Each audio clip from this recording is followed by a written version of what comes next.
Bonsoir à tous, très content de vous avoir aujourd'hui à cette conférence.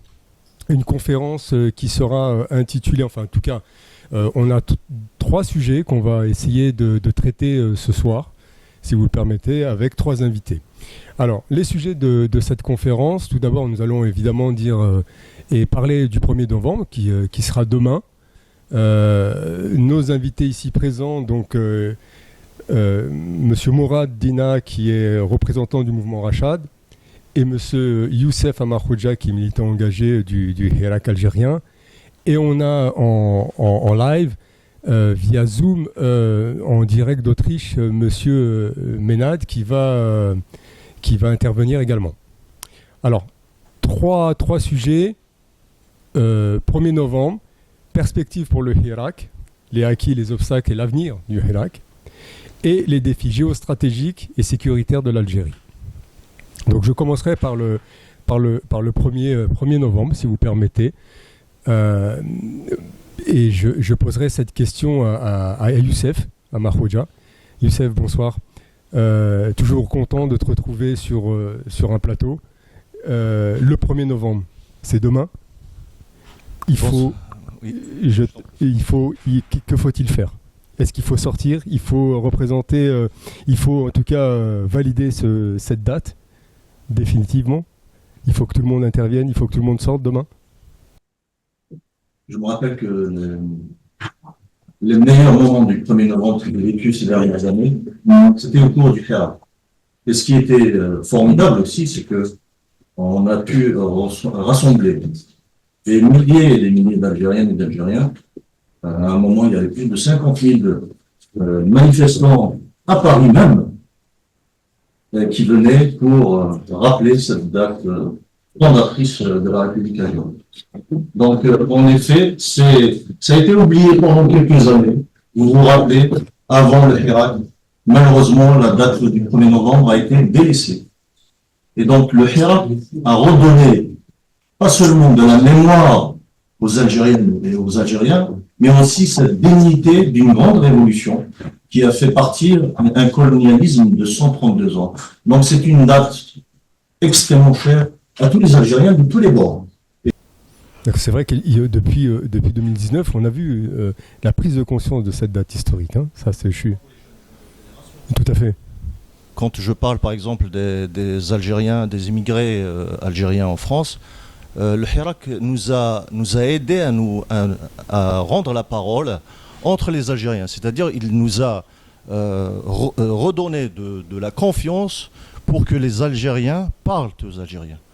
Et le 1er novembre était la date fondatrice de la nation algérienne, la République algérienne, la date fondatrice des rêves de nos ancêtres qui ont payé de leur vie cette indépendance, cette liberté. Mais paradoxalement, ce qui nous fait un peu de la peine, c'est que nous ne sommes pas encore arrivés à concrétiser la totalité du rêve des Chouhada et des Moudjahidines. Nous avons tous et toutes ici des ancêtres dans nos familles qui avaient rêvé de l'Algérie, qui avaient rêvé d'une Algérie démocratique, où la citoyenneté est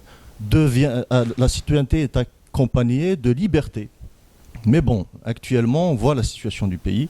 Le Hirak a rappelé aussi les principes fondamentaux du 1er novembre et de la Soumam, donc pour une Algérie démocratique, populaire, réellement démocratique et populaire, mais pas une Algérie qui est accaparée par une junte militaire. Alors ça, on va y venir, c'est le sujet, en tout cas c'est les deux principaux sujets. On va aborder cette partie, si tu permets.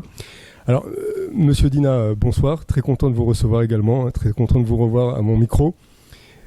1er novembre, ce que dit Youssef, c'est tout à fait juste. On a vu qu'il y a eu une prise de conscience, en tout cas par la jeunesse, avec la production d'événements, de courts-métrages notamment, qui ont remis cette date en avant. Est-ce que vous êtes d'accord avec ça? Je pense que le 1er novembre a été pendant des décennies, pour nous les Algériens, surtout ceux qui n'avons pas vécu cette grande épopée, comme étant la chose de la nomenclatura au pouvoir qui en usait et en abusait pour essayer d'asseoir sa légitimité au pouvoir. C'était le seul enjeu du 1er novembre dans les décennies qui sont passées. Le Hirak a changé fondamentalement la donne en ce sens que les Algériens qui sont sortis par millions ont réellement senti qu'ils avaient un lien fort et indestructible avec la génération de novembre 54 qui a libéré l'Algérie. Ce n'était plus le 1er novembre folklorique qu'essayait de perpétuer un régime selon toutes ces moutures depuis l'indépendance, mais vraiment un acquis pour le peuple algérien. Et c'est d'ailleurs pendant ces périodes, comme l'a rappelé Youssef, on a vu, pour ne parler rien de ce qui se passait à l'étranger, dans la capitale française elle-même, qui est la capitale du colonisateur, les noms des héros de novembre étaient scandés par des dizaines de milliers de personnes, alors que ces mêmes personnes étaient pour la France elle-même que de vulgaires terroristes. Amirouche, Ali Lapointe, et on entendait ces noms qui étaient dont les noms étaient répétés par des gens avec plein d'enthousiasme. Je pense que oui, le 1er novembre est une étape fondamentale pour notre histoire. Et le Hirak a fait en sorte qu'elle ne soit plus un enjeu politicien, mais que le peuple algérien dans son ensemble la revendique et la revendique d'une manière forte pour justement continuer l'œuvre de novembre 54. Parce que les gens lors de Hirak ont clairement dit que pour eux, malheureusement, tous les acquis n'ont pas été atteints. Enfin, tous les buts de novembre n'ont pas encore été atteints. Et que par fidélité à l'esprit de novembre, il appartenait aux générations actuelles de finir le travail de novembre. Merci, Monsieur Dina. Monsieur Ménade, bonsoir. Alors, en Autriche, comment ça se passe le 1er novembre? Ben voilà, je suis en face de vous et c'est une occasion pour moi de fêter le 1er novembre avec vous tous parce que, bon, c'est vrai que pendant le Hirak, on avait réussi à mettre sur pied un petit collectif pour notamment fêter le 1er novembre. Malheureusement, à mon grand regret, ce collectif a été dispersé pour des raisons que vous devinez tous. Moi, j'ajouterai pas grand-chose à ce qu'ont dit Youssef et Morad. Par contre, je dirais une chose, que moi, j'étais un enfant de la guerre. Donc, j'ai vécu toutes les péripéties, en quelque sorte, en tant qu'enfant, de ce qu'a été la lutte pour libérer le pays. Moi, je viens d'un village de Haute-Kabylie, un hameau, en fait. À l'époque, il y avait à peu près 700 habitants. Et nous avons dans ce village une stèle en hommage aux martyrs de la Révolution, de 47 moudjahidines. Vous vous rendez compte, de 47 chouhada. Un tout petit village et tous les villages d'Algérie ont connu cette tragédie. Moi, je me souviens surtout des peurs de la maman que Dieu ait son âme, et qui avait ses trois enfants, ses trois grands-enfants. Un était dans la Fédération de France et deux autres étaient à la zone autonome d'Alger, loin d'elle. Et chaque jour, il y avait des nouvelles et elle était la pauvre tellement apeurée, tellement inquiète pour ses enfants qu'elle a développé une maladie cardiaque qui l'a emportée juste après l'indépendance. C'est dire que les sacrifices qui ont été consentis par surtout nos mères, j'ai beaucoup de nostalgie là-dessus parce que je me souviens, ma grand-mère aussi, paix à son âme, avait aussi cette peur pour ses enfants, ses petits-enfants, et qui ne reviennent pas un jour. Et certains d'entre eux, notamment deux de ses fils, ne sont jamais revenus. On n'a jamais retrouvé leur corps. Et c'est une marque indélébile en ce qui concerne la souffrance du peuple algérien. Et donc voir, comme le disait Morad, je crois, cette commémoration, parce que ce n'est pas une fête, une commémoration, être dévoyée autant d'un point de vue politique, être saccagée mémoriellement, je dirais, par des gens qui, pour beaucoup d'entre eux, n'ont même pas été impliqués dans cette épopée, justement, du 1er novembre. Voilà, moi, c'est ce que ça me rappelle, et c'est des souvenirs toujours douloureux. Les villages encerclés, les sas, on nous a ballottés d'un endroit à un autre, puis après, il y a eu l'exil sur Alger. C'est comme ça que je suis devenu algérois sur le tard, et c'est ça le 1er novembre pour moi. Merci beaucoup, Ménad, pour ton intervention.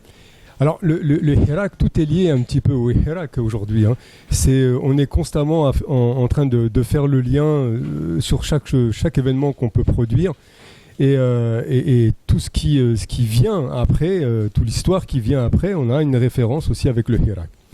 C'est pour ça qu'aujourd'hui, j'ai aussi envie de revenir sur ce sujet et d'essayer d'un petit peu décortiquer avec vous et de comprendre ce qui a été... ce qui est venu après ce Hirak.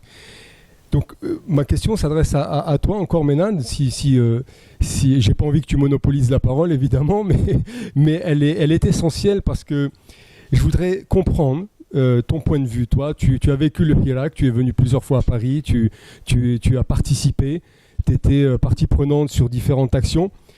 Donc quelles sont à ton avis les principales victoires du Hirak? Alors je parle ici, d'un point de vue mentalité politique, politique intérieure s'il y en a eu, quelles sont ces réelles victoires qui émanent de cette... Il y en a plusieurs. Les victoires, elles étaient nombreuses. D'abord, ce cri du peuple qui n'en pouvait plus et qui, d'une façon spontanée, on a beau dire que quelque part ça a été provoqué, alimenté, enfin... Moi, je ne m'attarde pas sur ces détails. Je sais que le peuple algérien est sorti et en masse, parce que je suis allé aussi à Alger pour vivre aussi le Hirak à Alger et même à Paris. C'était phénoménal, quelque chose qui faisait vraiment chaud au cœur. Donc, le Hirak est une étape fondamentale dans la lutte pour la liberté de notre pays. Donc, c'est quelque chose qui est inscrit en lettres d'or dans notre longue histoire en matière de lutte pour ce pays qui a, comment dirais-je, consenti énormément de sacrifices. Quand on fait le bilan à ce jour de tout ce qui a été vécu comme souffrance, c'est quelque chose qui, moi, je vous le dis franchement, me rend tellement fier de ce peuple.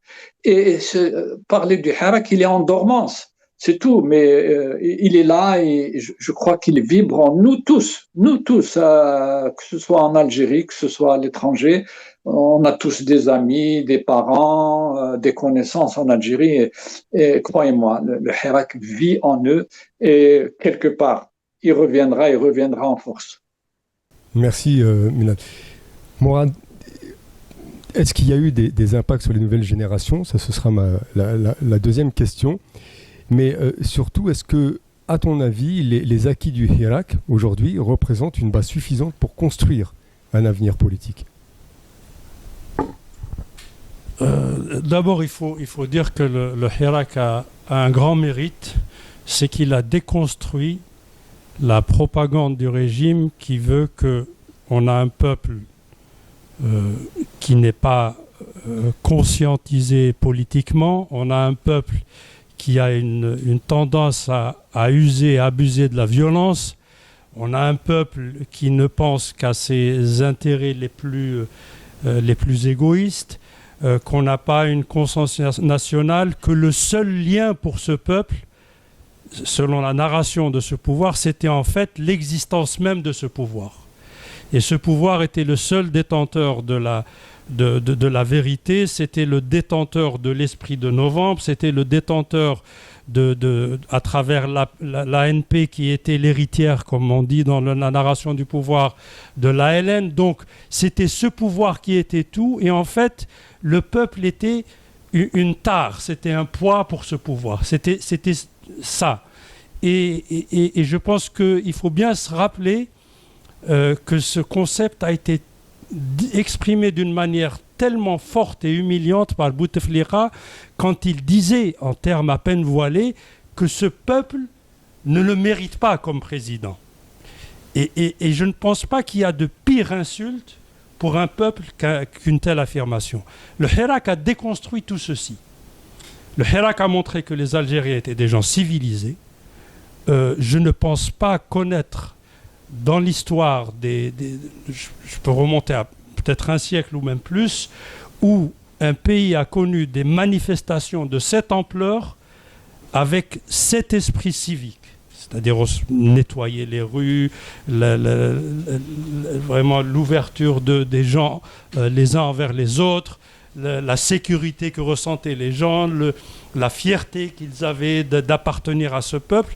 Il n'y a pas d'exemple récent dans l'histoire de l'humanité.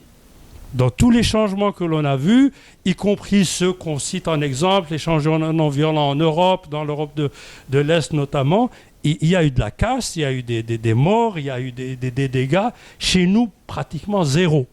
Pratiquement zéro, à part 2 ou 3 frères, Rabbi yarhamhum, dont on sait les circonstances, le frère Ben Khadda et d'autres. Mais c'était vraiment, à la limite, on peut dire des accidents. Bon, pour ne pas... Sinon, donc ça, c'était le premier acquis. Le deuxième, c'est que les Algériens ont réappris, encore une fois, l'esprit de solidarité de novembre, de respect et de solidarité entre eux.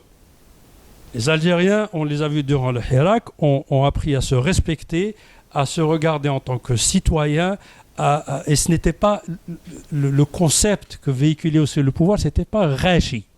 Hein, donc la plèbe ou bien les va-nu-pieds qui essayaient de nous montrer le pouvoir à chaque fois qu'ils parlaient du peuple. Et aussi, n'oublions pas les termes véhiculés par le pouvoir, et tant qu'on va parler d'esprit militariste, que chez les militaires, par exemple, on dit que civil. Ce ne sont pas de vrais citoyens. Et c'est ça ce qu'on inculque à nos militaires. C'est-à-dire que toi, avec tes grades, tu peux aller et terrasser le civil, parce que lui, c'est rien. C'est une bouche à nourrir, c'est pas quelque chose qui ramène de la plus-value à ce peuple, non, c'est une tare que l'on a. Autre chose que le Hirak a émis de façon claire et nette, c'est sa lutte non violente. Alors on a tous connu dans l'histoire et lu les histoires de beaucoup de pays, de l'Europe de l'Est, de l'Amérique latine, de l'Afrique du Sud.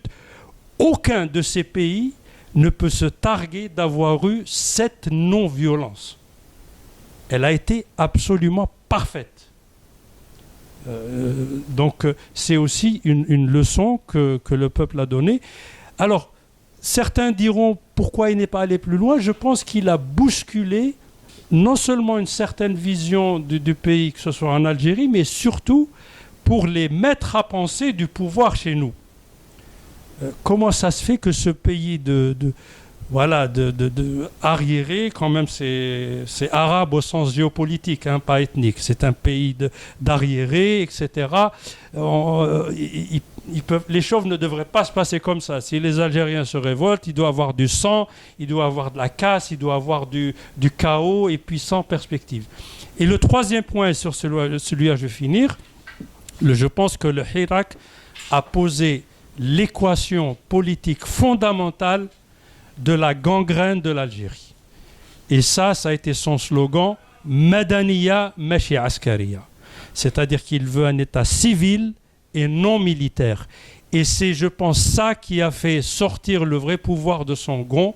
Il a compris que ce peuple voulait toucher à quelque chose de fondamental et il a essayé de travestir cette demande en disant que non, ils sont contre l'armée nationale populaire. Non, ça n'était pas ça le message. Le message, c'est que le peuple disait, le peuple est le seul détenteur de la vraie souveraineté à travers ses représentants librement élus, et l'armée et tous les services de sécurité, toutes les forces qui détiennent les moyens coercitifs de l'État doivent être sous le contrôle de l'autorité civile.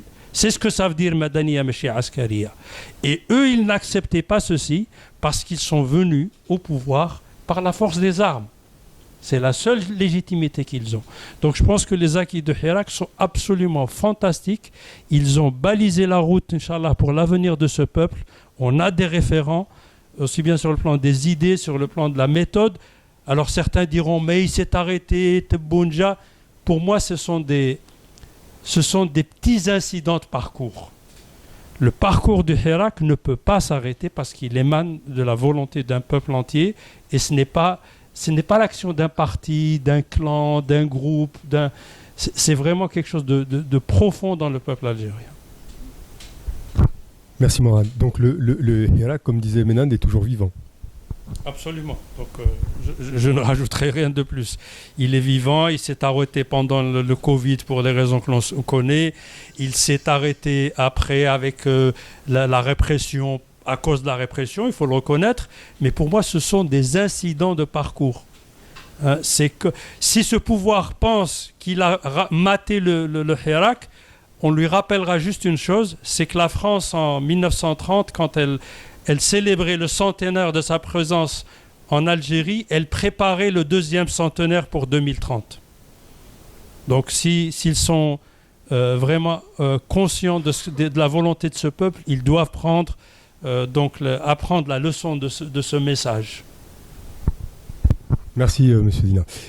Youssef, je pense que tu seras d'accord avec Morad et Ménad que ce mouvement est toujours vivant, toujours présent. Toi qui a sondé le terrain maintes et maintes fois, qui a été partie prenante pour chaque action. Alors, d'après toi, quels sont les principes du Hirak qui doivent être absolument réaffirmés pour qu'on puisse pour qu'il y ait un éventuel retour? Je suis pas sûr que ton micro soit ouvert. Alors, on fait un essai si tu... Non, la couleur. Il n'est pas. Alors, il ne faut pas appuyer dessus. Voilà. Quand ce qui est formidable, c'est qu'avec le Hirak, nous avons retrouvé des principes même de la révolution algérienne.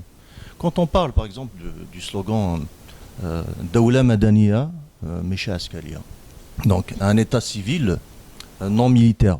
On parle bien d'un État de droit, mais cela rappelle, d'ailleurs il y a même des slogans, les principes de la SOMAM, par exemple la primauté du politique sur le militaire. Et c'est, disons que on était sur le point d'aller vers une république civile et démocratique et un État de droit juste à l'indépendance avec le GPRA par exemple. Mais bon, les choses ont tourné court à cause de l'intervention, de l'accaparation du pouvoir par la force, par les militaires. Donc ce qui est encore vivant dans le Hirak, c'est nous-mêmes les militants et les militantes. C'est le fait qu'il n'y a pas une semaine, moi je vous parle de ma petite expérience, il n'y a pas une semaine où des Algériens et des Algériennes ne se mettent pas en réunion pour parler de l'avenir du pays. En ce moment, le sujet le plus chaud, notamment dans la diaspora, c'est celui de la transition démocratique. Comment arriver, donc on se pose les questions, à comment arriver à la transition démocratique d'une façon bien sûr pacifique, et comment convaincre et surtout rassurer le régime que ce que nous voulons tous en tant que Hirakiennes, nous souhaiterions que notre pays redevienne vraiment le pays où toutes les Algériennes et les Algériens soient libres, se sentent libres, pratiquent leur droit à l'opinion politique, à la réunion, aussi à la liberté d'entreprendre, pour qu'il y ait quand même un avenir pour un pays continent comme l'Algérie. Donc ce pays extrêmement riche, où des citoyens sont poussés à l'émigration forcée. Il est quand même malheureux de voir toute une jeunesse qui se jette à la mer pour pour fuir l'Algérie. Est-ce que c'est cela que nous voulons pour les autres générations, nous-mêmes déjà qui sommes émigrés beaucoup de force, parce que nul n'est poussé à l'immigration par plaisir, donc on aurait souhaité rester avec nos familles, construire notre pays. Donc ce qui est dans le Hirak, c'est que je disais honnêtement avant 2011, parce qu'il y a eu un mini Hirak en Algérie en 2011, qui a été éteint rapidement par le régime. Mais le Hirak de 2019, c'est quand même un éveil national sur justement les valeurs qu'on a rappelées, que Mourad a rappelées, que Simonad a rappelées aussi, ces valeurs fondamentales qui étaient l'assise même de l'indépendance algérienne.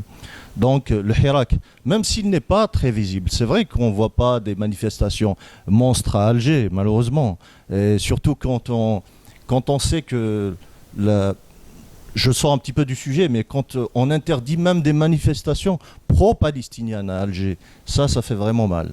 Ça fait mal, c'est-à-dire que la liberté d'expression est complètement muselée et réprimée en Algérie. Et c'est pas dans l'intérêt de la nation, ce n'est même pas dans l'intérêt du régime de rester dans cet état. Donc on est obligé de réfléchir tous ensemble, même le régime, donc à une phase de transition démocratique qui prendra peut-être 2, 3 ans, 4 ans, et qui va surtout, à mon avis, ce qu'il faudra faire, c'est de dissiper cette atmosphère de peur partagée. Il faut se détromper. C'est pas que nos détenus politiques qui sont et leurs familles qui sont réprimés, qui vivent la peur. Même ceux du régime, même ce qu'on appelle les décideurs du régime, ont peur. Bien sûr, ils savent ce que c'est que la révolution algérienne. Ils sont même issus de cette révolution. Donc ils savent qu'on doit trouver une solution tous ensemble, en tant que citoyens, à égalité. C'est pas parce que tu es général que tu vas imposer comment va fonctionner tout un pays de 40 millions d'habitants. Nous devons se mettre à table pour dessiner l'avenir algérien, tous ensemble, démocratique et libre. Merci Youssef. Alors Ménad, tu voulais rebondir un petit peu sur ce que vient de dire Mourad et Youssef. Et j'ai une question en même temps, je pense. D'après toi, comment les revendications du Hirak peuvent-elles s'adapter justement aux changements sociaux et politiques depuis 2019 ? Pour l'avenir, je parle. Rebondir, pas vraiment, parce que ce qu'ont dit Youssef et Mourad, je ne peux pas y ajouter grand-chose, ils ont tout dit. Ce que je voulais dire aussi, c'est que ce Hirak a été une sorte de réécriture de l'histoire, puisque on a fait connaître aux jeunes générations qui était à Ben Ramdan, qui était à Miroche, qui était l'Arbi Ben Mehdi, des informations que n'avaient pas, des repères que n'avaient pas nos jeunes. Moi, je me souviens à Alger, les jeunes de mon quartier m'ont interpellé, qui me disaient pourquoi on ne nous a pas enseigné ça à l'école? Et s'il n'y avait pas eu le Hirak, personne n'en parlerait. Donc ça aussi, c'était une sorte on a creusé dans notre histoire, notre véritable histoire. Et moi, je me souviens des slogans à Alger que je voyais dans les rues d'Alger maintenant, et même à Tizi, puisque je suis allé aussi à Tizi Ouzou et même à Béjaïa. Il y avait des slogans d'une beauté époustouflante, parce que c'était vraiment l'histoire qui était dans la rue, qui était portée notamment par des jeunes. Et ça on ne connaissait pas. Il y a beaucoup de jeunes qui ne connaissent pas l'histoire de la Révolution, par exemple, qu'ils ont été les véritables héros de la Révolution. Donc ça, c'est un acquis qui est, comment dirais-je, inscrit en lettres d'or pour l'éternité. Maintenant, les défis du futur. Le Hirak, il est certain que quelque part, il a compris, je dirais, encore je ne veux pas, disons, avec beaucoup de modestie et humblement, dire que maintenant, le Hirak semble comprendre qu'il faudra une certaine direction à donner à ce mouvement-là.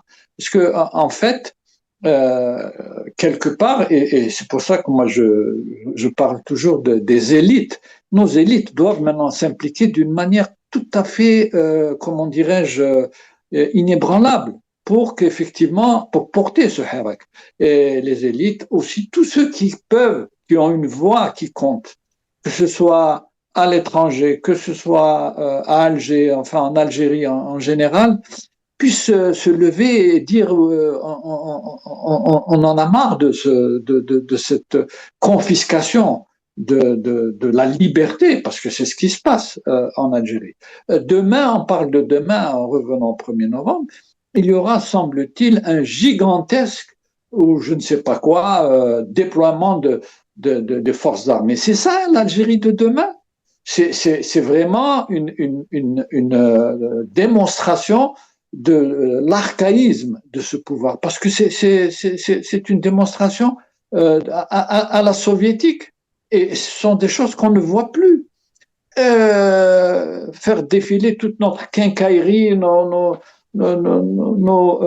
comment dirais-je, nos avions, etc. Moi, je me souviens qu'à l'époque, j'ai eu, je ne sais pas si je peux dire l'honneur d'avoir enseigné au niveau de l'armée, les turbulences dans les basses couches pour les pilotes. Ben, ces cours étaient assurés par des Russes à l'époque. Et on se disait, parce que c'était un sujet tellement important, les turbulences dans les basses couches pour les pilotes, notamment les pilotes de chasse, qu'on ne peut pas confier ce sujet à des étrangers, en fait. Et donc, quand on a commencé à initier un tel programme, je vous assure que ça a fait une grosse différence. Donc, cette armée-là, c'est pour dire que cette armée-là est prisonnière des équipements qui viennent de l'étranger. Je ne pense pas, peut-être à l'époque, à la base centrale logistique de Beni Mered, on essayait de bricoler quelques pièces de rechange pour des avions, voire même pour des vedettes maritimes et tout, mais dans la réalité des faits, qu'il y ait pénurie de pièces détachées, par exemple, toute cette quincaillerie qu'on va nous exhiber demain, ben, elle ne vaudra rien. Qu'est-ce que ça veut dire? Qu'est-ce que le peuple va comprendre? Quel est le message? D'autant plus que les Russes sont bloqués depuis, comment dirais-je, 3 ou 4 jours, voire plus. Et c'est quelque chose qui, pour moi, est une insulte supplémentaire. On nous insulte chaque jour, pratiquement, parce que nous avons affaire à un pouvoir vraiment archaïque. Donc, c'est le Hirak qui doit s'adapter justement à tous ces défis de l'avenir. Et il y en a des défis. On peut les citer les uns après les autres. Vous voyez, aujourd'hui, on parle d'intelligence artificielle, on parle de nouvelles technologies qu'en Algérie, on effleure simplement parce que, malheureusement, faut-il le dire aussi, le système éducatif est lui aussi archaïque. Il n'arrive pas à répondre à tous ces défis. Et c'est ce que le Hirak va faire, et il le fera, parce que c'est la seule façon de survivre à tous les remous du futur. Voilà. Merci Ménad. Morad, depuis tout à l'heure, on dit que le Hirak est vivant, que le Hirak a apporté des choses. Est-ce qu'on a des pistes aujourd'hui? Selon toi, quel projet politique concret peut être inspiré du Hirak qui serait susceptible justement de rassembler les différents acteurs politiques existants ou inexistants, hein, pour les nouveaux? Je pense on n'est pas à l'étape où il faut penser en termes d'ingénierie politique, c'est-à-dire qu'il faudrait que tel et un tel se rassemble autour de tel et tel programme politique. Je pense qu'on est à une autre étape. Le Hirak est actuellement en mode pause. Il y a plusieurs raisons, dont notamment, j'ai parlé avant du Covid, il y a eu la répression du régime, il y a eu aussi la tentative, même le pouvoir actuel, il se revendique du Hirak. Je pense que ceci est en soi une preuve que ce pouvoir lui-même n'a pas d'autre moyen de légitimer ce qu'il est en train de faire. Al-Hirak al-Mubarak. Bon, soit. Mais nous, on sait que toutes les données factuelles, objectives de ce pouvoir, concernant ce pouvoir, montrent qu'il n'apporte rien de nouveau par rapport au pouvoir précédent qu'il appelle lui aussi Isaba et qui se base sur des choses qui n'ont pas changé. C'est-à-dire que le pouvoir réel reste aux mains de l'armée. On a un président de façade, quoique Bouteflika, je pense, a quand même pu faire plusieurs étapes que ne franchira jamais Tebboune, parce qu'il n'a pas le charisme, il n'a pas aussi les méthodes, je dirais, machiavéliques de Bouteflika. Il est venu en tant que parachuté en direct par Gaïd Salah al-Mouradia, donc il connaît très bien ses limites. Et qu'est-ce qu'il nous fait miroiter? Il dit que voilà, moi maintenant, je vais lancer de grands projets, ça sera l'Algérie nouvelle, mais ça, c'est du remake, on l'a déjà vu. C'est ce que disait Bouteflika.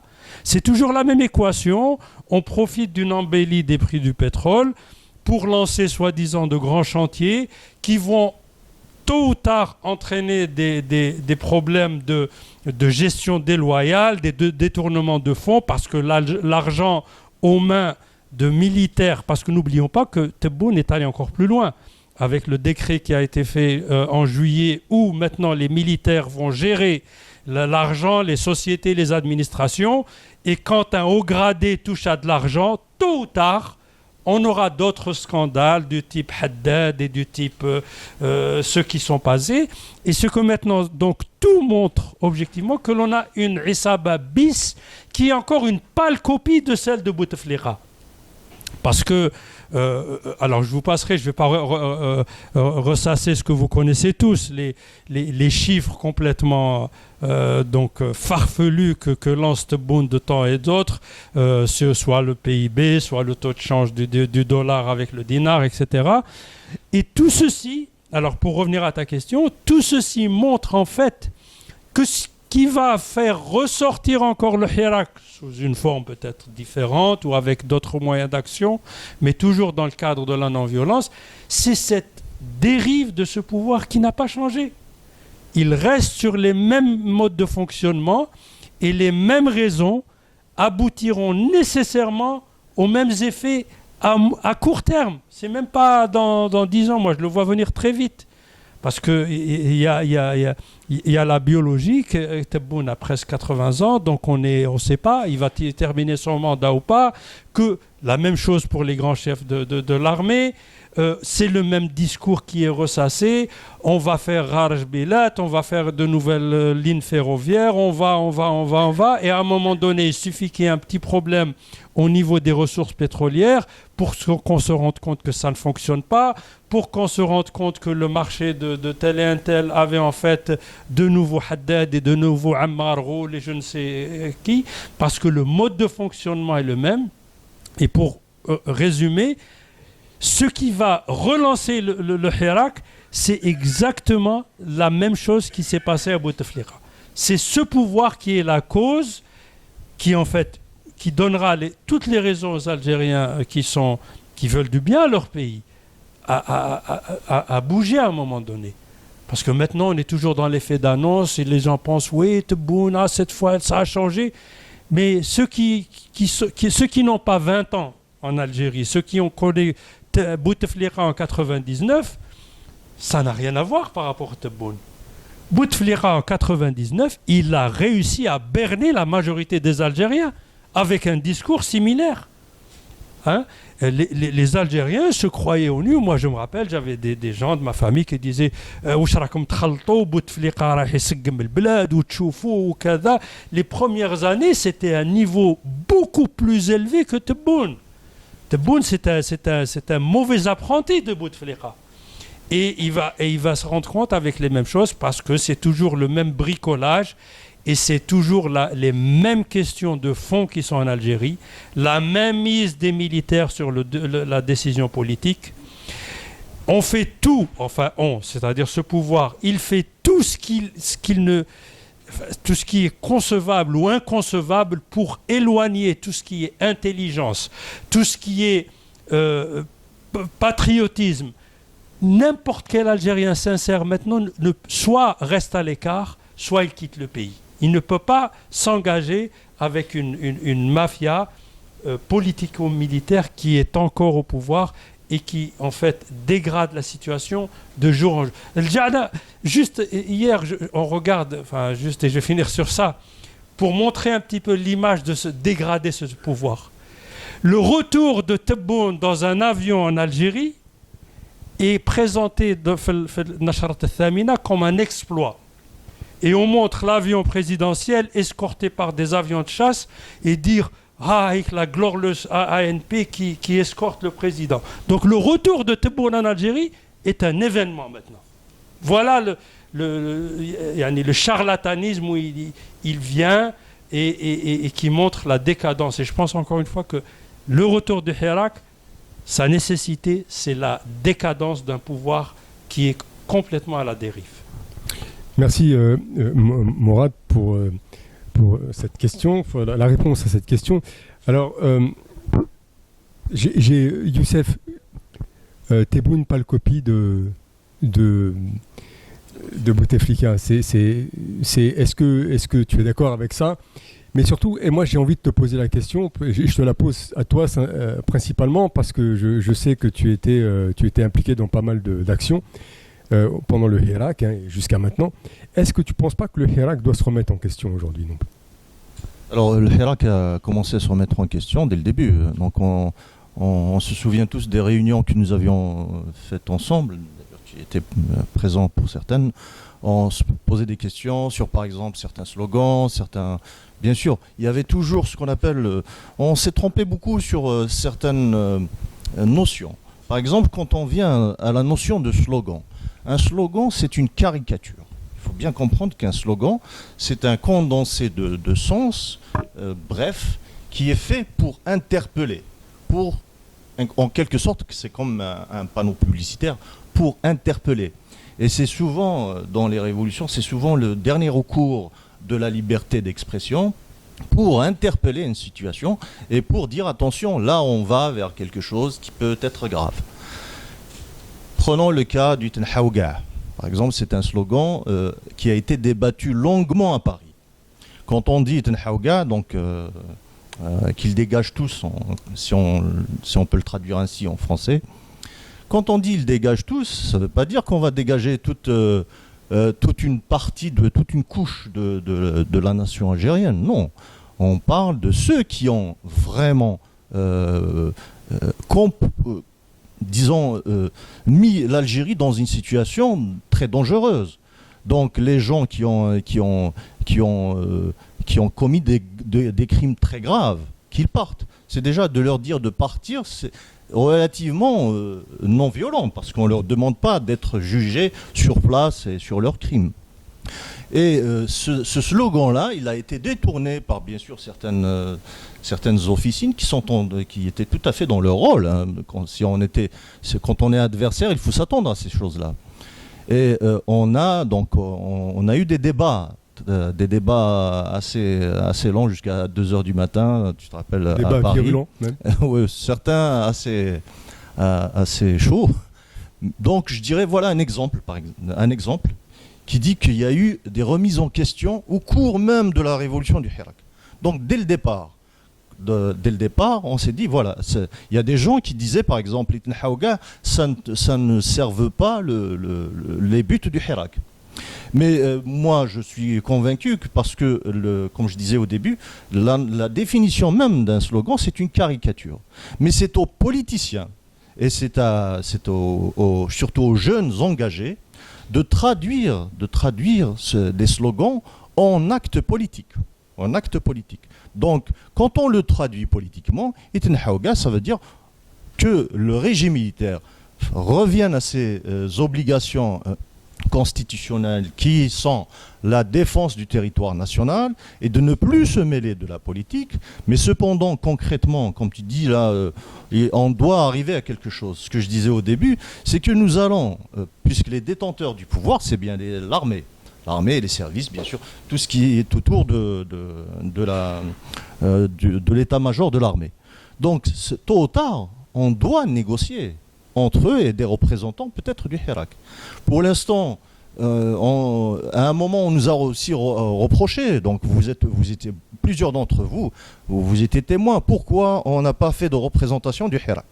Pourquoi on n'a pas pu, en 2019, faire sortir une élite qui pourrait négocier avec le régime militaire? Donc ces questions-là ont été débattues des dizaines et des dizaines de fois. Mais je vous rappelle le contexte. On ne peut pas parler juste sur des principes si on ne se remet pas au contexte. En 2019, les Algériens commençaient à peine à se parler entre eux. En 2019, on avait des gens pour lesquels on avait une certaine confiance. Il s'est avéré qu'on s'est trompé. Donc, ce temps-là qui est passé, c'est un temps de mûrissement. C'est vrai qu'il y a eu des choses exogènes au Hirak. Donc, comme disait Morad, la pandémie du Covid on avait soit le choix entre la peste et le choléra, donc c'est le cas de le dire. À ce moment-là, on avait soit la responsabilité de pousser encore et d'encourager les manifestations millionnaires au pays, mais tout en prenant la responsabilité sanitaire qui était à ce moment-là inconnue de tous. Ceux qui nous disent maintenant c'est de votre faute que vous avez appelé à arrêter le Hirak. Moi, je l'assume, j'ai appelé parce qu'à ce moment-là, personne ne savait à quoi on avait affaire. Personne ne le savait. Donc, nous portons cette responsabilité. C'est vrai que certains d'entre nous, ici même présents, nous portons cette responsabilité. Cependant, c'est une responsabilité légitime. Si on a fait des erreurs, moi en premier, c'était des erreurs légitimes. Ce n'étaient pas des erreurs calculés sur des intérêts restreints ou des intérêts personnels. Donc quand on appelle la population à ne plus sortir pour éviter que la pandémie se répande dans tout le pays, je crois qu'on a pris certaines responsabilités. Hélas, cette pandémie a duré pendant longtemps. Bien sûr, pendant ce temps-là, il y a eu une opportunité au régime d'aller tout simplement chercher les activistes, et c'est à ce moment-là que le nombre de détenus d'opinion et de personnes de famille harcelées a explosé. Donc vous vous rappelez, à ce moment-là, les gens se faisaient arrêter, se faisaient attraper très facilement parce qu'on savait où les trouver. Donc voilà, quand on dit est-ce qu'on peut se remettre en cause, on se remettait en cause, et je vous assure qu'on se remet en cause tous les jours. Tous les jours, lors de réunions, on en fait des réunions, et il y a des débats, des fois difficiles, parce que le Hirak a fait que plusieurs sensibilités politiques riches de l'Algérie se sont réunies pour parler de l'avenir du pays. Donc quand on est laïque, et puis dans le même groupe il y a des gens qui tiennent à certaines traditions par exemple du pays et qui défendent tel ou tel droit ou non droit malheureusement, il y a des discussions qui peuvent toujours dans la fraternité. Ça, honnêtement, c'est vraiment un des acquis du Hirak. Donc on a commencé à débattre, à débattre d'une façon politique, d'une façon bienveillante et constructive. Sachez que 5 ans, dans l'histoire, c'est vraiment une goutte de temps. C'est pas grand-chose. Donc on est passé par des moments de crise, de faiblesse, pour des raisons essentiellement externes au Hirak. Mais les causes même, comme disait Morad, les causes même du Hirak, malheureusement, sont toujours là. C'est-à-dire que, ce que je n'espère pas, j'espère que le pétrole va augmenter jusqu'à $400 au baril, parce que c'est dans l'intérêt du pays. Mais malheureusement et paradoxalement, c'est ce qui va encore donner les moyens à ce que la situation, à ce que le statu quo reste au pays. Mais ce que nous souhaitons, et je pense même le régime, nous souhaitons que l'Algérie devienne un pays moderne, riche, mais que cette richesse puisse créer de la justice sociale, créer une certaine citoyenneté. C'est avec la citoyenneté et la liberté qu'on pourra construire. Donc, les raisons du Hirak sont toujours là, les graines du Hirak sont toujours là. Nous sommes en train de passer un moment difficile qui est exogène au Hirak, c'est-à-dire une pandémie une guerre qui touche plusieurs pays. Donc, quand même, ce qui s'est passé en Ukraine a donné encore un coup. C'est-à-dire, la visibilité même du Hirak n'est plus internationale, n'est plus comme avant, parce qu'il y a des événements extérieurs qui ont fait que les gens regardent ailleurs maintenant. Et bien sûr, Gaza, je dirais pas que c'est... Pour moi, c'est une excellente nouvelle que le peuple palestinien puisse reprendre et faire éloigner. Sachez qu'à quelques jours, moi-même, j'ai lu qu'il y avait un risque que la question palestinienne soit complètement éloignée de l'échiquier international, car un grand royaume allait signer avec l'État sioniste. Et ils étaient dans l'obligation de faire quelque chose. Et je salue cette page de l'histoire internationale qui est vraiment admirable et que nous, Algériennes et Algériens, on devrait s'en inspirer. Merci Youssef. Alors, Ménad, Youssef vient d'ouvrir, sans le faire exprès, la deuxième phase du sujet, les défis géostratégiques et sécuritaires de l'Algérie. D'après toi, quels sont les principaux défis auxquels l'Algérie est soumise, les défis sécuritaires auxquels l'Algérie est soumise aujourd'hui? Pour être tout à fait honnête avec vous, je ne suis pas un géostratège, donc je dois certainement occulter des choses qui m'échappent. Mais avant de répondre à ça, j'aimerais quand même rebondir sur ce qu'a dit Youssef en parlant de négociation. Vous savez, je n'invente rien en disant que pour négocier, il faut avoir des atouts, il faut avoir un certain rapport de force que nous n'avons pas. Et je vais vous raconter une anecdote auquel j'ai été confronté moi-même et qui montre comment ce pouvoir réagit lorsqu'on lui dit, écoutez, le shaitan, ça suffit. Pourquoi on ne s'assied pas avec vous? On va vous dédouaner de tous vos méfaits, de tous vos crimes, de vos vols, etc. Et c'était une réunion à laquelle M. Aïd Ahmed, à l'époque, paix à son âme, avait convié 6 ou 7 généraux, à l'époque, qui représentaient pratiquement l'état-major de l'armée. On ne va pas citer leur nom, de toute façon, tout le monde les connaît.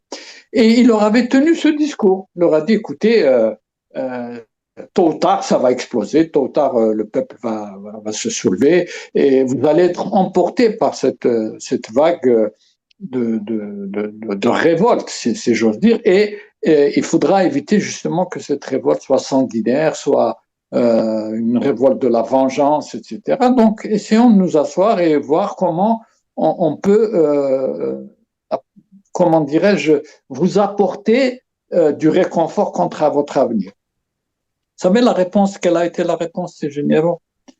Eh, c'est le Hussein. Une fois qu'on n'aura pas le pouvoir, quelle garantie nous aurons justement d'être sauvegardés dans nos intérêts, dans notre intégrité physique, etc. Et leur idée, c'est de garder le pouvoir à tout prix, parce que pour eux, c'est la seule garantie qu'ils ont.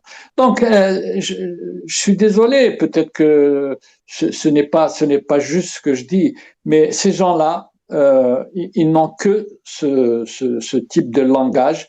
Nous avons le pouvoir. Pourquoi voulez-vous qu'on le partage avec vous, ou à la limite, pourquoi voulez-vous qu'on vous le donne une fois que ce pouvoir aura fui de nos mains? Je suis désolé, mais on ne vaudra plus rien. Ils le savent, parce que les méfaits qu'ils ont commis sont tellement énormes que personne, aucun ne pourra leur donner une quelconque garantie sur leur avenir. Donc, il faut établir un rapport de force. C'est ça le Hirak. Le Hirak, il faudra le repenser, il faudra trouver des pistes. Tu as parlé tout à l'heure de pistes, et il y en a beaucoup. Moi-même, j'en parle, ça ne veut pas dire que je détiens la vérité, mais c'est pour ça que lorsqu'on revient aux enjeux géostratégiques, ils sont là, ils nous font face, ils sont là, ils sont quotidiens, mais pour cela, il faudra un pouvoir qui soit donc responsable, il faudra que ce pays soit gouverné pour faire face justement à tous ces enjeux géostratégiques. C'est pas simplement en matière de sécurité nationale, parce que matière de sécurité nationale, Amigoulouna de toute façon, qu'il y a l'armée, demain ils vont nous montrer tout l'arsenal qu'ils ont. Nous savons tous que c'est un arsenal qui n'aura aucune valeur, quelle qu'elle soit, et ça eux-mêmes le savent, hein, eux-mêmes le savent. Et par conséquent, c'est ça, c'est notre enjeu à nous pour justement sauvegarder l'Algérie. C'est établir au moins un semblant de rapport de force pour leur montrer que c'est une véritable fuite en avant. Vous savez ce que disait même Aït Ahmed, paix à son âme, sans vouloir le magnifier parce que c'est pas mon rôle, mais il disait qu'il avait peur qu'un jour on se réveille, on ne trouve plus personne de ce pouvoir, ils auront tous pris leur avion à partir de Boufarik ou de je ne sais pas où, et ils se seront envolés. Parce qu'un général, il avait dit, à la limite, c'est-à-dire que c'est ça leur politique. Politique, c'est, même s'ils doivent partir un jour, ils vont semer le chaos. Et c'est dans le chaos que seront oubliés tout ce qu'ils auront commis comme méfait. Donc, moi, c'est un peu je suis partagé. Les enjeux géostratégiques n'apparaîtront réellement que lorsqu'on aura un véritable pouvoir responsable en Algérie, qui puisse faire d'abord appel à de grosses compétences, et elles existent en Algérie. Il y a beaucoup de voix qui se taisent, mais qui peuvent tellement apporter à ce pays, qui ont des compétences, comment dirais-je, remarquables. Moi, c'est comme ça que je vois la chose.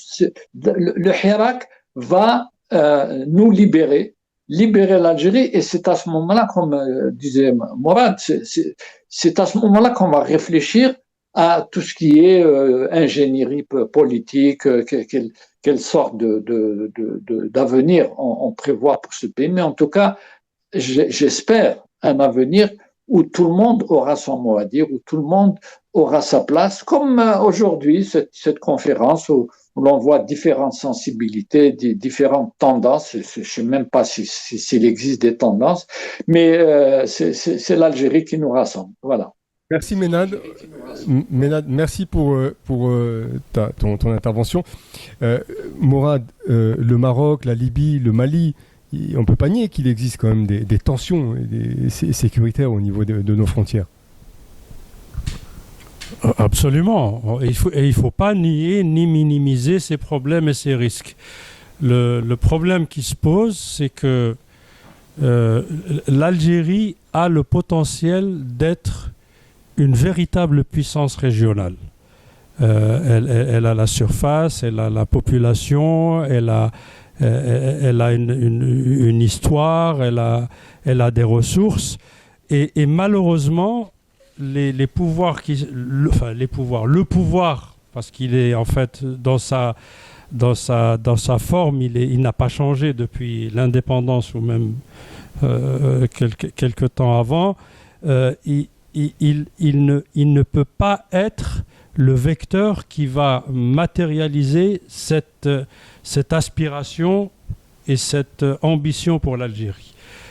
Qu'il y ait des menaces, c'est clair. Tous les pays du monde sont menacés, que ce soit des intérêts économiques, territoriaux, des intérêts stratégiques, etc. Bien sûr, ça peut être plus pour un pays qu'un autre, et c'est pour ça que tous les pays qui se respectent ont des armées, ont des services de renseignement, mais le problème avec nous, c'est qu'on a une armée et des services de renseignement qui passent, et c'est là où ça fait peur, qui, au lieu de passer la plupart de leurs ressources, ou je dirais l'entier de leurs ressources, de leurs efforts, à essayer de prévoir ces dangers extérieurs, ces dangers d'infiltration, de destruction de l'économie nationale, d'atteinte à la souveraineté, passent le plus de leur temps à espionner leurs citoyens, à leur courir après, à faire des efforts immenses pour museler la population. Et les efforts ne sont pas, et les moyens ne sont pas infinis. C'est-à-dire que tous les efforts qu'ils sont en train de mettre pour voir est-ce que Had al-Mu'arad a écrit sur Facebook, est-ce qu'il a dit sur Tebboune, il faut aller l'arrêter, il faut aller le juger, il faut ta. Tout ça, c'est des ressources qui sont en moins pour le travail qui doit être nécessaire. Et je pense que, bien sûr, l'Algérie a des puissances qui lui en veulent. Notre histoire le démontre. On a été envahi, on a été colonisé pendant presque un siècle et demi.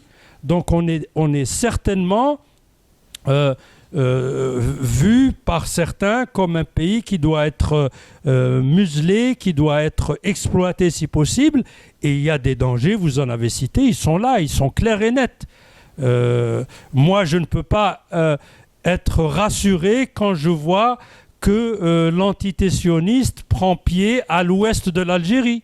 C'est un danger manifeste que tout Algérien ne peut accepter et qu'il doit effectivement penser d'une façon cohérente et concrète comment y faire face, parce qu'on sait qu'il y a des enjeux dans toute la région et que l'Algérie peut effectivement peser pour la paix régionale, pour la paix dans toute la Méditerranée, mais sur la base de la justice, de l'équité, du droit international, ce qui, Ghazal le montre aujourd'hui, est devenu malheureusement une chimère qui est quotidiennement donc mise à mal par ce qu'on appelle l'Occident, par les vassaux de l'Occident que sont la plupart, peut-être tous, les pays arabes, les pouvoirs dans les pays arabes.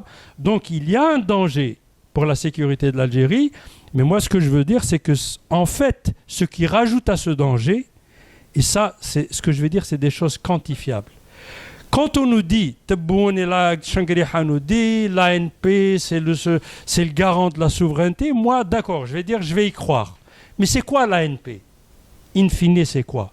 C'est bien sûr des moyens militaires, mais c'est surtout des hommes et des femmes, des hommes exclusivement peut-être dans l'armée.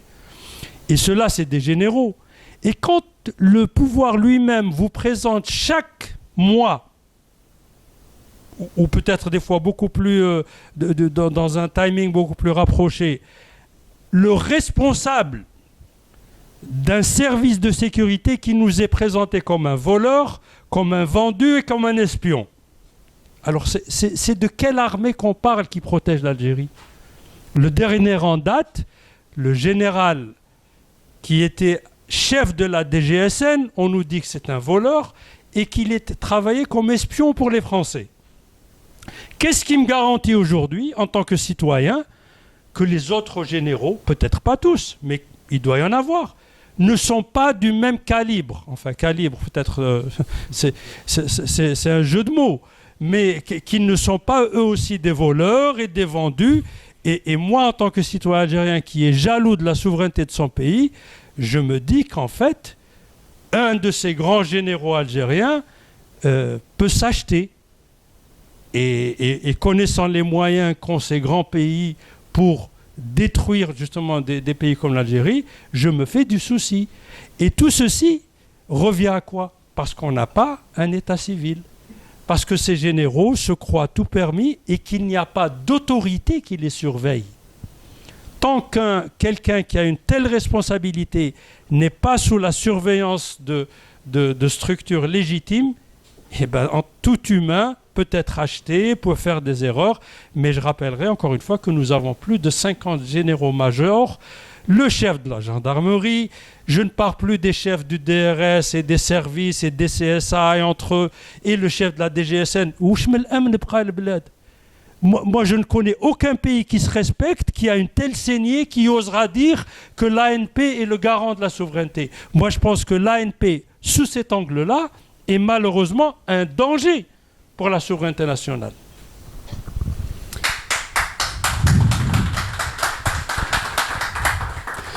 Merci Morad pour ton intervention.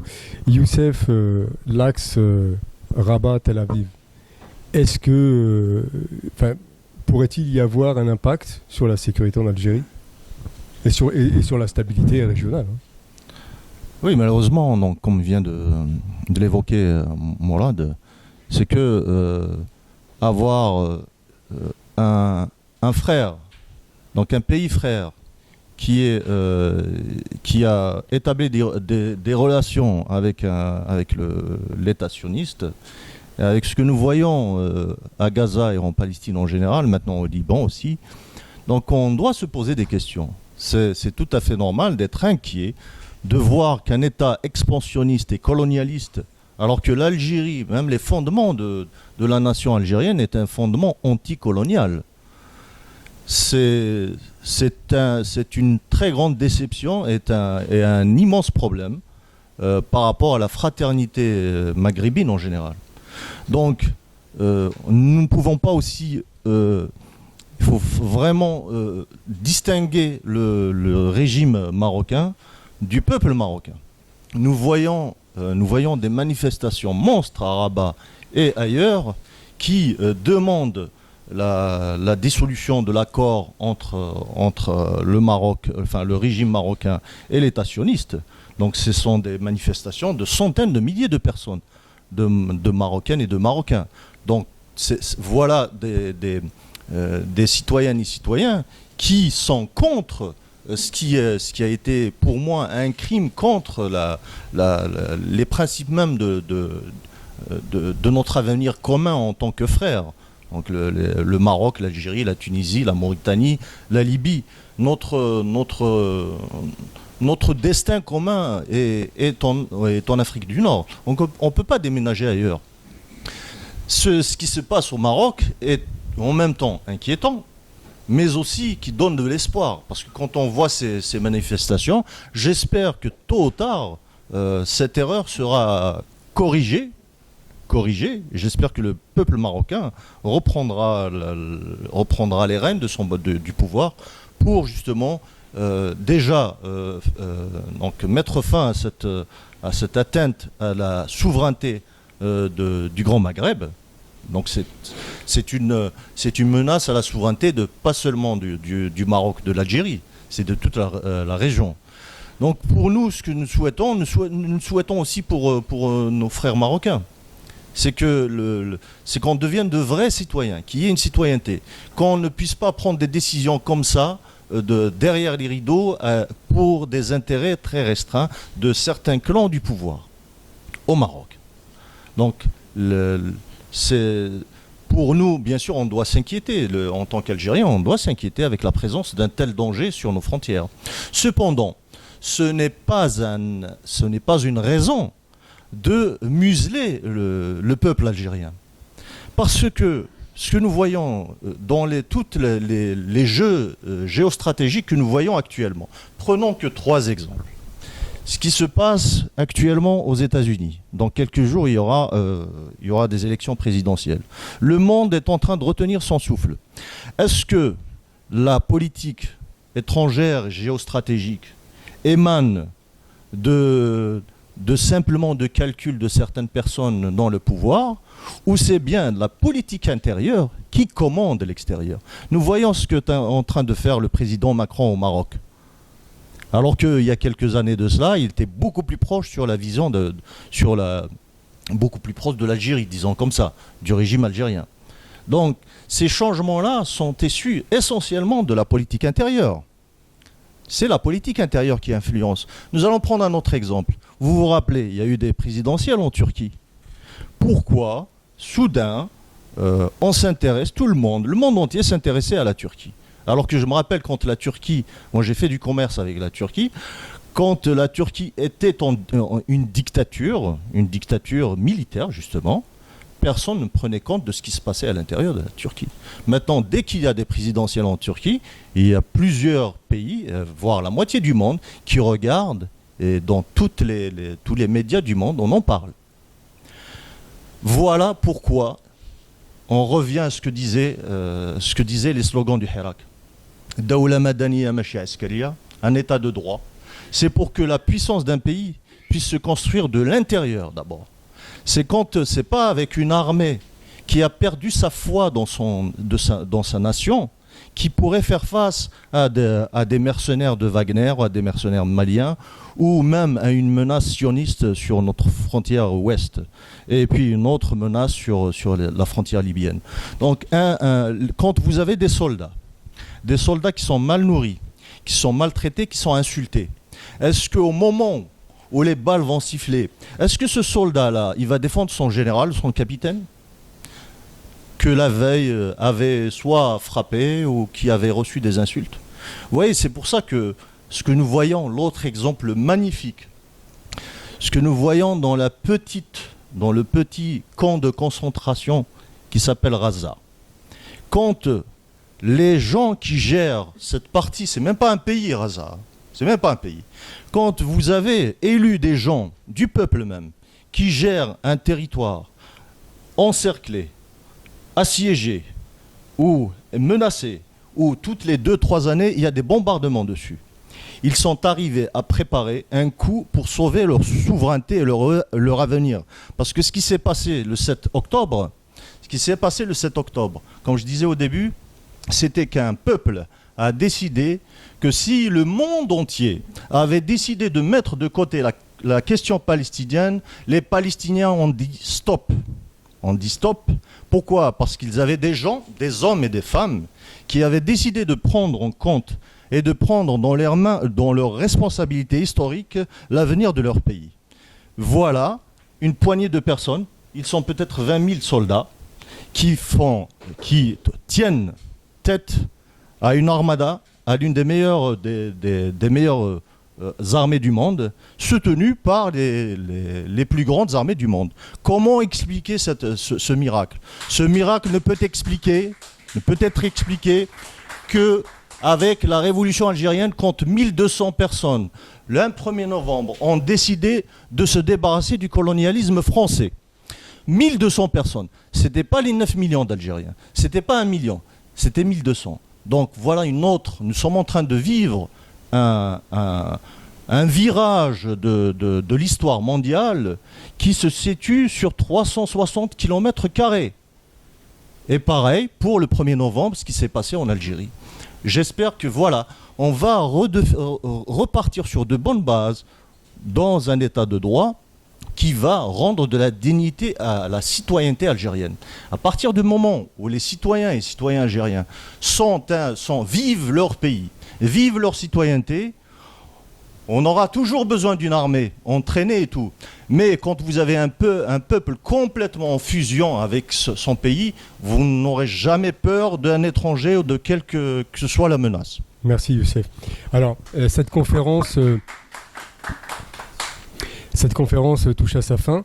Je voudrais, alors très rapidement, parce que le temps nous est compté, en conclusion, Ménade, quelles sont à ton avis les priorités immédiates pour l'Algérie pour 2024 et 2025, on arrive à la fin de 2024, donc 2025, afin de naviguer dans le contexte géopolitique qui est aujourd'hui incertain, évidemment, tout en assurant sa sécurité et son développement.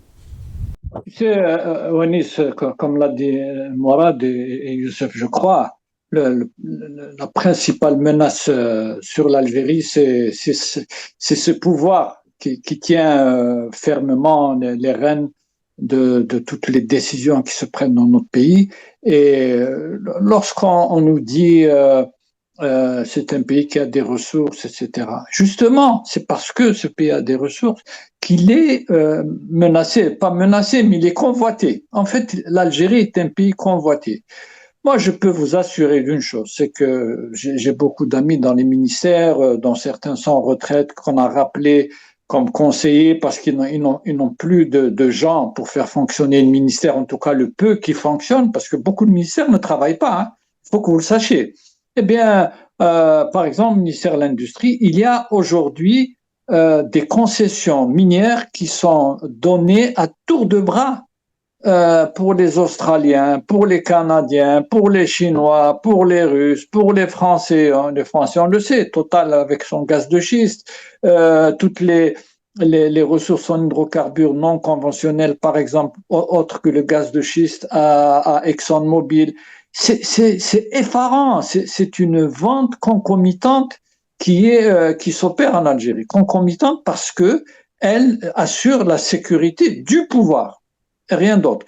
Et donc, quelque part, toutes ces grandes puissances qui lorgnent du côté de l'Algérie veulent d'abord une Algérie faible, mais une Algérie qui n'est pas complètement à terre, parce que ça leur permet de continuer à exploiter toutes nos ressources, y compris aujourd'hui même l'agriculture. Vous vous rendez compte, c'est quelque chose qui m'effraie beaucoup. J'arrive pas à comprendre qu'on fasse appel aux Émiratis, à des Qataris, à des Saoudiens, je ne sais pas encore quel autre pays, pour venir mettre comment dirais-je, en exploitation tout ce qu'on a comme richesse agricole. Moi, ça, j'arrive pas à le comprendre. Donc, pour nous, l'essentiel, notre futur immédiat, puisque tu parles de futur immédiat, c'est d'essayer de construire une sorte de front, vraiment de front au niveau d'abord de la diaspora, parce qu'on a une responsabilité importante, puisqu'on peut en parler, on peut parler d'une façon plus ou moins libre, même si on est menacé ici et là, mais bon, c'est le prix à payer.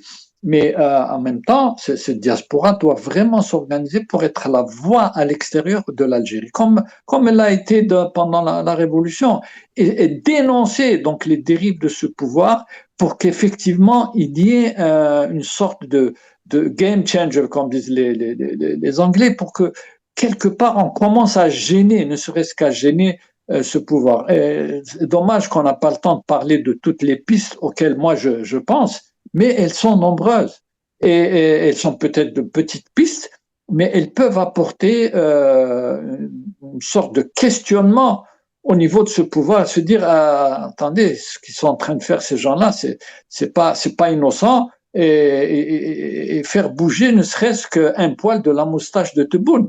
Donc c'est ce qu'on doit essayer de faire, et d'une manière réfléchie, d'une manière ordonnée, d'une manière responsable, et qu'on écarte tous les égos auxquels on a pu assister depuis les Hirak à ce jour. Et bon, on disait bien seul héros le peuple, mais il doit y avoir des héros justement pour mener toute une sorte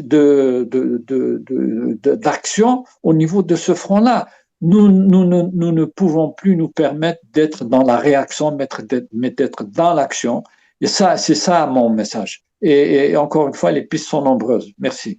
Merci beaucoup, Menad. Mourad, en conclusion. Conclusion de quoi? Alors, je vais te répondre. La conclusion, toujours sur la généralité, mais principalement sur le dernier sujet, la géopolitique.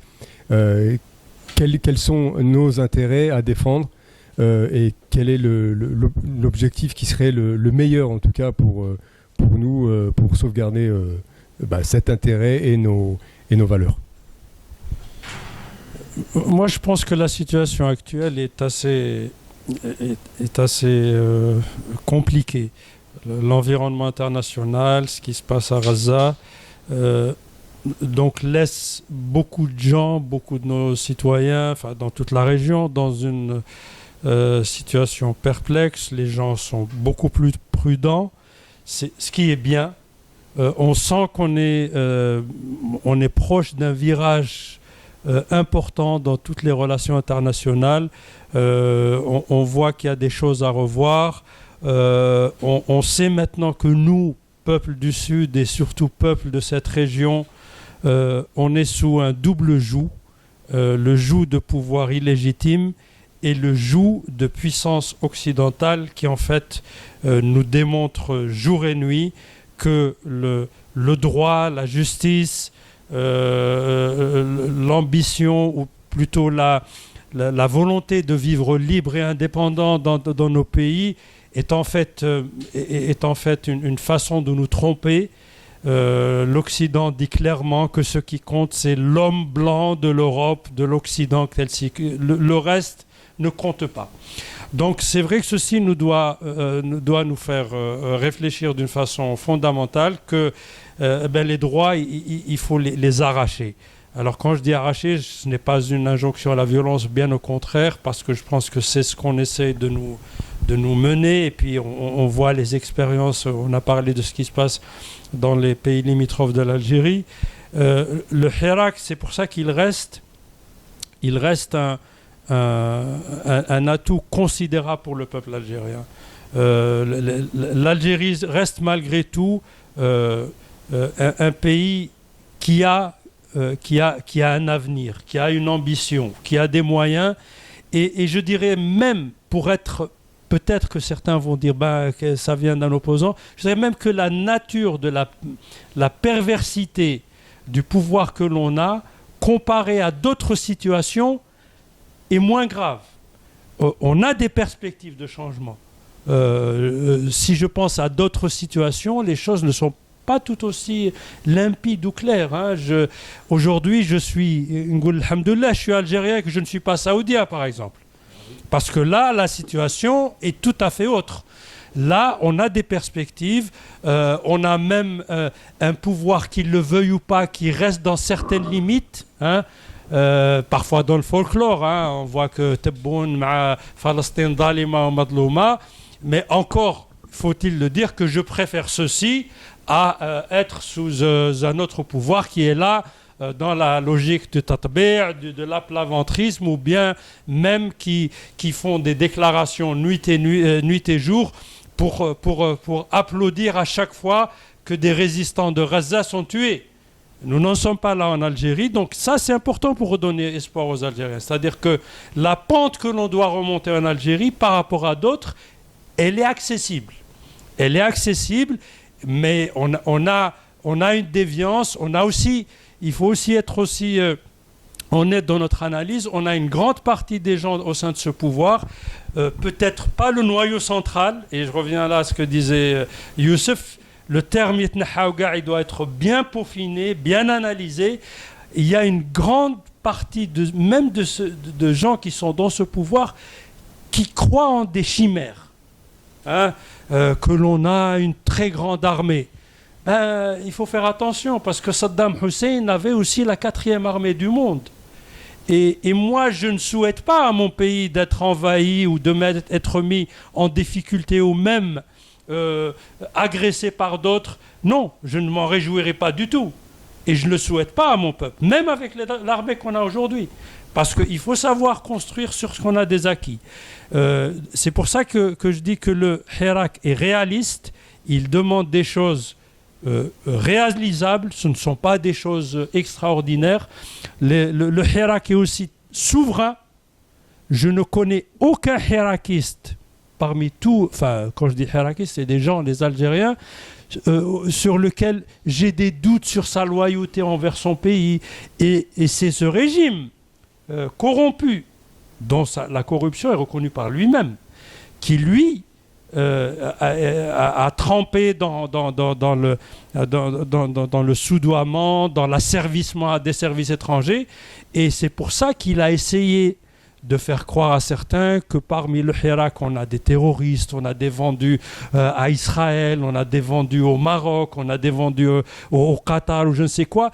Les jours ont montré et les évidences ont montré qu'il n'y a rien. Même ceux qu'on a arrêtés en Algérie. On les a arrêtés pourquoi ? On les a jugés à des peines injustifiables pour des choses vraiment qui font rire. Et là, je profite aujourd'hui pour saluer certains de nos frères qui sont encore emprisonnés. Je viens juste d'apprendre aujourd'hui, par exemple, que l'un d'eux, Khona Mustafa Ghera, est entré dans une grève de la faim parce que il reste l'un de ceux qui ont été le plus lourdement condamnés. Et même on fait entrave à ce qu'on appelle ce qui reste de justice. On ne veut même pas lui cumuler les peines qu'il a eues. On le fait traîner. Et d'autres, on a beaucoup de nos frères qui sont encore, et de nos sœurs qui sont encore emprisonnés parce que ce pouvoir,